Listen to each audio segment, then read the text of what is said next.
네, 오늘은 기독교 교리 핸드북에서 인간론 부분 마지막 날입니다. 적용 부분이고요. 전체적으로 인간론 전체를 좀 살펴보는 시간을 가지도록 하겠습니다. 먼저 창조 가운데 있는 인간인데요.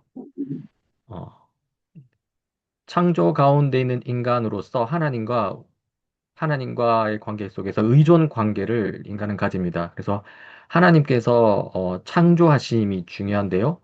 하나님의 창조하심 가운데에서 우리의 존재와 우리 모든 소유는 하나님께로부터 온 것임을 우리가 알고요.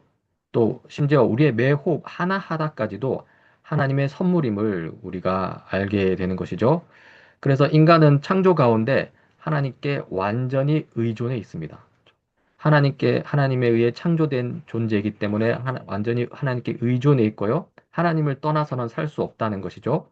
자, 이렇게 하나님의 창조 앞에서 우리 인간이 마땅히 드려야 할 응답, 반응은 무엇이냐 했을 때 바로 겸손과 순종입니다.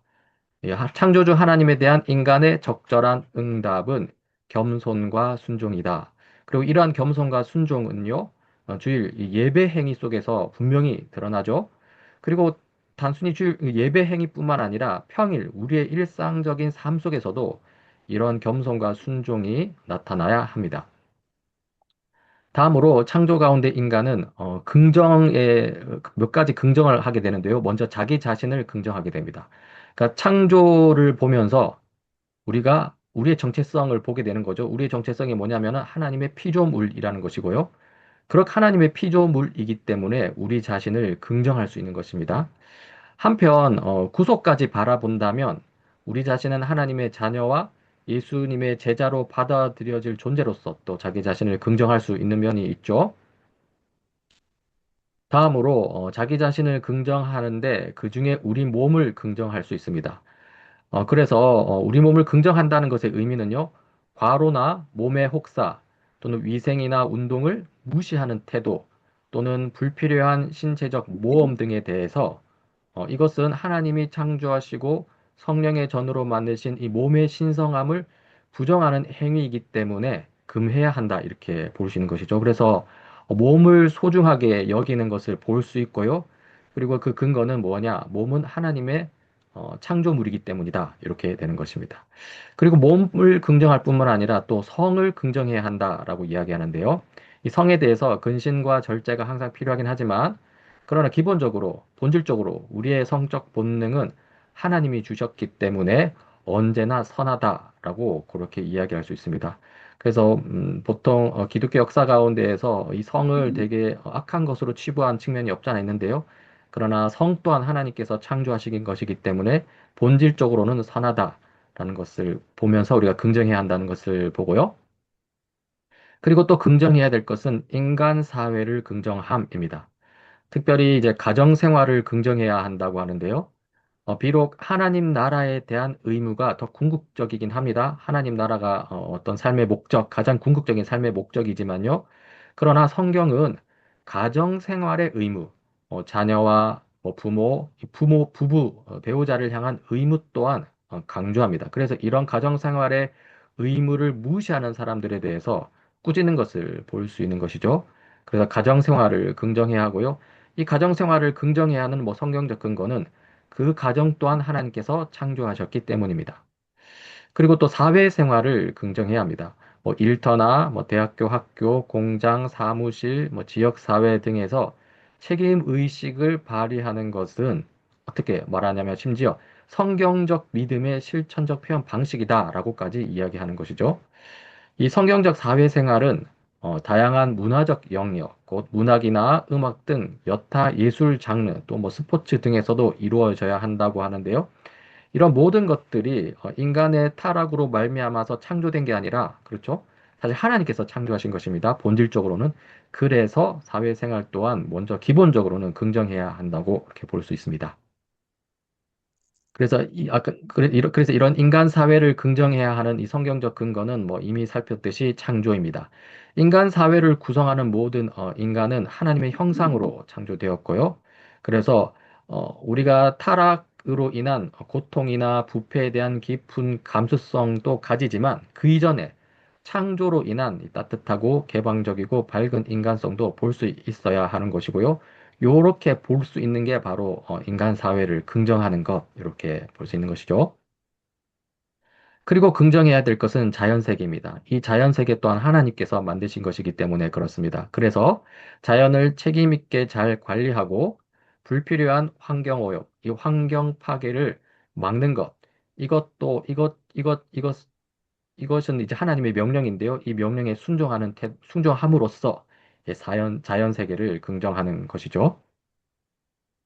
그리고 창조 가운데 있는 인간은 이제 하나님과 대면하는 존재입니다. 창조주 하나님이시기 때문에 이 하나님 삶의 모든 영역, 우주의 모든 영역은 하나님의 관심 안에 있습니다. 그러니까 이 삶의 모든 영역, 우주의 모든 영역은 하나님의 창조물이기 때문에 하나님의 관심 안에 있고요. 하나님 존재 앞을 벗어날 수 없다는 것이죠. 따라서 그리스도인은 이 하나님의 존전에서 곧 삶의 모든 영역, 뭐 일, 가정, 사회, 교회, 뭐 여가 등 그 앞에서 진지하고 책임 있는 자세로 살아야 하고요. 이것이 바로 창조 가운데 있는 인간의 모습, 인간이 가져야 될 모습이라는 것입니다. 또 목적입니다. 하나님에 의해 창조된 우리 인간은 이 모든 일 가운데서 하나님의 영광, 하나님과의 관계 속에서는 하나님의 영광을 추구하고요. 이웃과의 관계 속에서는 이웃의 유익을 추구하고요. 그리고 또 나 자신과의 관계에 있어서는 하나님 통치 아래서 자기 실현을 추구하도록 지어졌습니다. 여기서 자기 실현이라고 그랬는데요. 이 자아 실현은 우리 현대 사회가 말하는 자기 뜻대로 이루려는 자기 실현이 아니라요. 하나님의 뜻, 하나님의 통치 아래에서 이루려는 자기 실현, 이렇게 봐야 하겠죠. 다음으로 이제 죄 가운데 있는 인간입니다. 하나님의 창조물로서 인간이 있었다면 이제 아담과 하와의 이후 죄 가운데 있는 인간을 우리가 살펴봐야 되는데요. 죄 가운데 있는 인간에서 이제 이 세계, 인간 사회를 바라보는 관점을 보자면 여기서 우리는 비현실적인 낙관주의를 배제해야 합니다. 인간 스스로 자신을 통제하고 이 참된 공동체를 이룰 수 있다는 생각, 이거는 틀렸다는 것이죠. 또 인간의 도덕적 향상을 위한 모든 노력, 이거 충분치 않다는 것입니다. 또 사회 개선을 위한 각종 계획들, 좋은 것입니다. 부정할 필요 없습니다. 그러나 그것을 마냥 낙관적으로만 생각할 수 없는 것이죠. 여전히 부족하다는 것입니다. 심지어 어디냐? 기독교 영역 안에서도 그렇습니다. 그러니까 기독교 지도자를 우상화하려는 유혹도 우리가 고려해서 살펴봐야 되는 것이죠. 이런 우상화하려는 유혹을 가볍게 보게 되면은 오늘날 뭐 목사들이 이렇게 뭐 권력에 취해서 자기 자신을 위해 교회를 사유하는 그런 것들이 생기는 것이죠. 자, 그 다음에 세계를 바라보는 관점 하에서 이 세상이 타락한 세상임을 인식해야 합니다. 세상은 뭐 인간이 어떻게 사용하느냐에 따라서 선할 수도 있고 악할 수도 있는 그런 중립지역이 아니라는 것입니다. 죄 가운데 있는 세상은 어둠의 세력이 지배하는 영역이 되었고요. 따라서 이 타락한 세상과 타협해서 거기서 거짓 화평을 누리는 것, 이거 조심해야 한다는 것입니다. 그래서 오히려 타락한 세상에서 그리스도인은요, 갈등과 투쟁을 경험하게 되는 것이죠. 타락한 세상임을 인식하여서 거기서 적당한 타협을 통해서 거짓 화평을 누리는 것이 아니라 거룩함을 추구하면서 갈등과 투쟁을 경험하는 것. 이게 참된 그리스도인의 모습이라는 것을 우리가 볼 수 있습니다. 그러면서 거기서 그러면 우리 그리스도인으로서 어떻게 해야 되느냐? 이 세계를 바라보는 관점 하에서 성경을 연구하는 것이 필요합니다. 타락의 현실을 인정하는 그리스도인은 성경을 연구합니다. 영적 우리의 대적 원수가 누구인지, 또 그 대적들이 세상 속에서 어떻게 활동하고 있는지, 또 하나님의 자녀들과 하나님의 사역을 향해 그들이 어떤 공격을 가하는지 제대로 배우기 위해서 성경 연구가 필요하고요.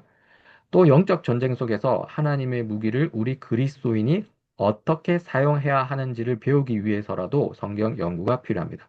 그렇게 성경 연구를 하면서 그 성경 안에서 발견할 수 있는 아주 근본적이고 본질적인 내용이 무엇이냐면 바로 복음입니다. 이 복음을 전하는 것이 필요한데요. 타락한 세상을 구원하고 그 세상을 죄로부터 해방시킬 수 있는 유일한 메시지가 무엇이냐?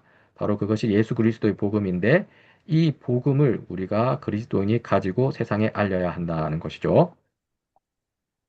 한편 이 죄 가운데 있는 인간에 관해서 이제 자기 자신을 바라보는 관점입니다. 뭐 가장 우선적으로 타락한 인간임을 인식해야겠죠. 우리는 자신의 어리석음과 하나님께 대한 반역 때문에 이 십자가 외에는 다른 어떤 방식으로도 구원받을 수 없었던 존재임을 우리가 기억해야 하고요. 또 비록 우리는 하나님께 용서를 받았지만 그러나 여전히 타락한 본성을 지니고 있다는 것도 우리가 생각해야 합니다. 모든 죄는 하나님을 거스르는 것이고요. 우리를 향한 하나님의 온전한 뜻은요, 우리 삶에서 모든 죄가 제거되기 전까지는 완전히 성취될 수 없습니다. 그러니까 예수님께서 다시 오셔서 이 모든 죄를 제거하기 전까지 이 현재 상황 속에서는 우리 여전히 타락한 본성들을 감안하고 우리의 삶을 살아가야 한다는 것이죠. 그러면서 필요한 것이 바로 회개입니다. 우리는 하나님의 말씀의 빛 아래 자신을 살펴야 하고요. 그 가운데 우리의 죄를 발견해야 하고요. 그러면서 회개하며 돌이켜야 합니다. 우리는 죄의 뿌리가 우리 안에 얼마나 깊이 박혀 있으며 갱신이 얼마나 광범위한 영역에서 일어나야 하는지를 알아감으로써 철저히 성경적이고 실제적인 회개를 해야 합니다. 그리고요, 이렇게 자신을 바라보는 관점 하에서 이제 하나님의 사역을 또 볼 수 있는데요. 하나님의 사역의 소극적 측면이라고 했고, 거기서 고통과 고난을 받아들이라라고 했는데요. 요 말의 의미는 무엇이냐면, 우리가 회개와 어떤 회복, 갱신의 과정에서 하나님께서 어떻게 일하시는 어떤 방식이 있습니다. 그러니까 하나님이 우리 삶의 여러 상황들, 가령 절망과 좌절, 또는 육체적, 정서적 아픔 등과 같은 이 고통스러운 힘든 사건들이 있는데요. 이런 것들을 오히려 사용하셔서 우리를 연단하시기도 한다는 것입니다. 그래서 이 연단하심을 받아들여야 한다. 그런 의미에서 연단을 위한 고통과 고난을 받아들이라는 것입니다. 이렇게 고통과 고난이 오는 근본적인 이유는 죄 때문입니다. 그러나 하나님께서 이 죄로 인한 고통과 고난을 오히려 사용하셔서 우리를 연단시키는 거고요. 그 부분을 받아들이라는 것이죠. 한편 하나님께서는 그렇게 해서 또 적극적인 측면에서 일하시는데요. 이제 성령의 열매를 맛보게 하시는 것이죠. 회개와 갱신의 과정에서 이 우리 그리스도인은 성령과 함께하는 삶이 주는 참된 축복을 맛볼 수 있습니다. 그래서 갈라디아서 5장 22절, 23절에 보면 성령의 열매는 사랑과 기쁨과 화평과 인내, 친절, 선함, 신실, 온유, 절제입니다. 이런 것들을 막을 법이 없습니다. 라고 말하면서 꼭 고통과 고난이 우리 삶의 전부가 아니라 그 가운데 주께서 주시는 하나님께 주시는 설명의 열매도 있고 그래서 그것들을 맛보면서 우리가 살아갈 수 있다는 것도 이야기하는 것이죠. 그러면서 우리가 은혜 가운데 있는 인간을 우리가 볼 수 있습니다. 은혜 가운데 있는 인간, 그래서 우리는 예배할 수 있는 존재가 되고 있죠. 은혜의 복음을 깨닫는다면, 그러니까 타락한 우리를 구원하시기 위한 삼위 하나님의 은혜로운 사역, 특히 그 예수 그리스도의 복음을 우리가 알고 깨닫게 된다면, 우리는 하나님을 찬양하고 예배하지 않을 수 없다는 것이죠. 그래서 때 예배는요, 사실 우리를 구원하신 그 복음 때문에 오는 의무이기도 하지만 복음 덕분에 누릴 수 있는 특권이기도 합니다. 그래서 예배를 보는 관점이 두 가지가 다 있습니다. 우리가 마땅히 해야 할 의무지만 마땅히 또 누릴 수 있는 특권이다. 이렇게 생각하면서 우리가 예배하는 삶을 우리가 살 수 있는 것이고요. 그리고 은혜 가운데 있는 인간, 우리로서 우리는 소망이 있습니다. 소망 때문에 절망하지 않을 수 있는 것이죠. 성장이 더디고, 악의 세력에게 공격당하고, 몸이 건조한 시간이 주기적으로 찾아온다 해도, 은혜 안에 있는 우리 그리스도인은 결코 완전히 절망하지는 않습니다. 왜냐? 빌립보서 1장 6절에서 말씀하시는 바 선한 일을 여러분 가운데에서 시작하신 분께서 그리스도 예수의 날까지 그 일을 확 완성하시리라고 우리는 확신할 수 있기 때문이죠. 그런데요, 이 소망은 나를 향한 소망이 아니라 예수 그리스도를 향한 소망임을 우리가 염두에 두어야 됩니다. 그러니까 신자가 믿고 의지할 대상은요, 하나님의 은혜인데 신자 안에 있는 하나님의 은혜가 아니라요. 예수 그리스도 안에 있는 하나님의 은혜임을 우리가 좀 생각해야 봐야 합니다. 만약에 신자 안에 있는 하나님의 은혜라고 된다면 나의 상태에 따라서 내 소망이 이리저리 흔들릴 수 있거든요. 그래서 소망의 근거가 어디 있느냐 했을 때 예수 그리스도 안에 있다라는 것을 명확히 둘 때 우리가 그 소망이 확실하게 견고하게 설 수 있는 것을 우리가 생각할 수 있습니다. 그래서 이렇게 예수 그리스도 안에서 소망의 확실성을 품을 때 우리는 그때 진정한 의미에서 계명을 따라 살아갈 수 있는데요. 소망 가운데 그리스도를 의지할 때 우리는 성경의 계명들이 영광스러운 약속임을 알게 됩니다. 이게 무엇을 의미하냐면 계명이 있죠. 너희는 뭐뭐 해야 한다라는 그 말씀 계명이 있는데요. 이게 결국에는 언젠가 너희가 그렇게 할 수 있게 되리라는 뜻이라는 것입니다. 그게 약속의 개념이 되는데요. 이 약속에 담겨 있는 소망을 보게 되는 것이죠. 그래서 그러한 확실한 소망 가운데, 약속과 함께하는 그 소망 가운데, 계명을 따라 사는 삶은 이제 단순히 우리가 억지로 지금 그러니까 예수님이 다시 오시기 전에 억지로 살아야 될 삶이 아니라 예수님이 다시 오실 때 완성될 삶임을 알게 되고, 그래, 알게 되는 것이죠. 그러니까 그리스도인이 지향해야 하는 영광스러운 삶임을 알게 되면서요. 아, 이것이 바로 우리가 누려야 될 삶이구나라를 깨닫게 되는 것입니다. 그러면서 교제를 하는데요. 그 그리스도 아래 교회 공동체 아래에서 이루어지는 교제입니다. 공동체 속에서 우리 각 그리스도인 개인의 한계와 약점들이 보완되고요. 뿐만 아니라 그 그리스도 안에서 함께 자라고요. 성숙해 갑니다. 결국 그리스도인으로서 갱신과 성장은요, 지역 교회 교제에 깊이 참여함으로써 이루어지는데요. 이런 의미에서 교회에서 우리가 함께 교제하고 지내는 것의 중요성을 우리가 보게 되는 것이고요. 은혜 가운데 있는 인간이 마땅히 교회에 속해서 살아가야 함을 보여주는 것입니다. 그리고 마지막으로 영광 가운데 있는 인간입니다. 예수 그리스도 재림 때 이루어질 일이죠. 개인적인 영광이라 했는데요. 인간 개인으로, 그리스도인 개인으로 봤을 때, 그리스도인은 예수님이 다시 오실 때 완전히 새로운 부활체를 입게 되고요. 그러면서 하나님 앞에서 온전히 예배하며 온전하게 살아가게 됩니다. 그리고 또 우주적 영광이라고 그랬는데요. 그것은 세상의 회복입니다. 세상은 완전히 회복되어서 새로운 부활체를 입은 영광스러운 그리스도인이 예배하며 살아가는 초소가 되는 것이죠. 그래서 그 영광을 소망하면서 우리가 현재를 살아가는 것입니다. 지금까지 오늘 그 인간론 적용 부분에 대해서 전체적으로 좀 살펴보았는데요. 이 내용을 가지고 좀 같이 기도하면 좋겠습니다. 먼저 창조 안에 있는 인간을 생각할 때 창조주 하나님께 전적으로 의존하는 존재임을 기억하며 삶의 모든 영역에서 겸손히 하나님을 예배하게 하소서. 또 타락 가운데 있는 인간임을 생각하면서 죄의 깊이와 세상의 타락을 바르게 분별하게 하시고 또 말씀과 성령 안에서 날마다 회개하며 싸워가게 하소서. 그리고 은혜 아래 있는 인간임을 기억하면서 예수 그리스도의 은혜 안에서 낙심하지 않게 하시고 교회 공동체 안에서 함께 자라가며 성령의 열매를 맺게 하소서. 그리고 또 영광을 기다리고 있는 인간임을 생각하면서 장차 임할 부활과 새하늘 새 땅의 소망 가운데 하나님 나라를 기다리는 거룩한 삶으로 살아가게 하소서. 요 내용들 그리고 이 내용들이 우리 내 개인과 우리 가정과 우리 교회와 일터 가운데 이루어질 수 있도록 적용될 수 있도록 좀 같이 잠시 기도한 후에 또 주기도문으로 우리 오늘 수요 모임을 마치도록 하겠습니다. 같이 좀 기도하시겠습니다.